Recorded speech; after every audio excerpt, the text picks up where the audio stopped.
প্রাণ দিয়েছেন দেশবাসীকে রক্ষার জন্য বিদেশি হাত থেকে। তাদের মধ্যে অন্যতম আমাদের বীর নেতাজি সুভাষচন্দ্র বসু।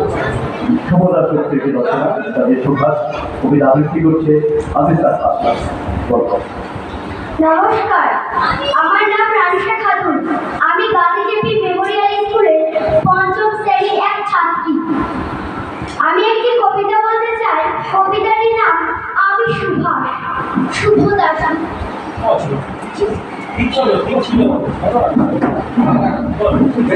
আমি সুভাষ, শুভ দাস। তোমার পাথরে দিয়েছি মালা, এত মালা, এত ফুল, তুমি ঢাকা পড়ে গেছো। তুমি পাথর না হলে রাগ করতে।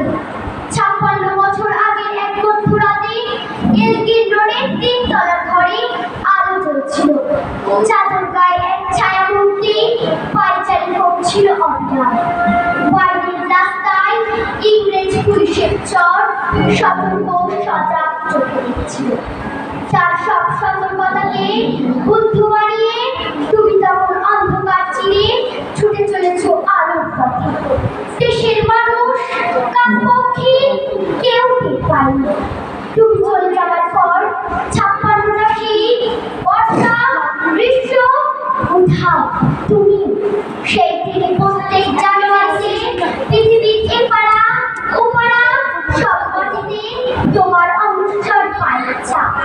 সব দায় ফেলে তোমার বুকের বাড়ি, সব কুচকাওয়াজে তোমার শব্দের ছন্দ পরশ পাথরের মতো স্বাধীনতা তোমার অন্তরে ওইভাবে রাখবে, তোমার অন্যজন যখন উঠবে সেটাও নেবে।